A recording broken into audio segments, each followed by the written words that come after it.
এখনো পর্যন্ত ভোজ্য তেলের সংকট পুরোপুরি কাটেনি। দোকানিরা বলছেন যোগান কমার কারণ মিলার আর ডিলারদের সিন্ডিকেট। বেগুন, শসা, লেবুর দাম বাড়লেও কমতির দিকে অন্য সব সবজি। মুরগির মাংসের দাম কমলেও বাড়তি মাছ, গরুর মাংসের দর। কারণ বাজার ঘুরে আরও জানাচ্ছেন অলিউর রনি।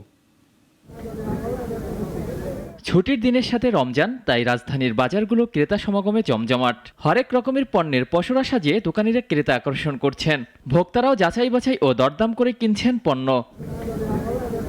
রমজানে ভাজা পোড়ার কদর কয়েকগুণ বাড়ে, তবে এখনও স্বাভাবিক হয়নি খাবারটির অন্যতম উপাদান তেলের বাজার। দুই একটি কোম্পানি বাজারে তেল ছাড়লেও চাহিদার তুলনায় তা পর্যাপ্ত নয়। কৃত্রিম এই সংকটে মিলার ও ডিলারদের দায়ী করছেন ব্যবসায়ীরা। তেলের সরবরাহ আগের থেকে একটু ভালো আছে, যদি একটা কোম্পানি দিচ্ছে আগের দামে বিক্রি হতেছে। জিম্মির মতোই তো লাগতেছে এটা, কারণ যেহেতু আমি একাত্মভাবে তেলটা পাচ্ছি না, সাথে আমার ডাল চিনি নিতে হচ্ছে। সবজির বাজার খানিকটা স্বস্তি দিলেও বেগুন, শসা, লেবুর দাম নতুন করে চিন্তা বাড়িয়েছে। বেগুনের কেজি 120 টাকা হলেও 150-র ঘর ছাড়িয়েছে লেবু। হালি বিক্রি হচ্ছে 160 টাকায়। লেবুর দাম বেশি, যেটা অসহনীয়, এটা আমাদের কাছে তো খারাপ লাগে।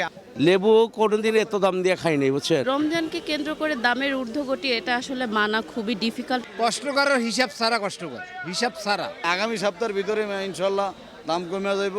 রমজানে মাছের চাহিদা কমলেও দামে নেই কোনো প্রভাব, বরং সপ্তাহ ব্যবধানে সব ধরনের মাছ কেজি প্রতি বেড়েছে 40 থেকে 50 টাকা।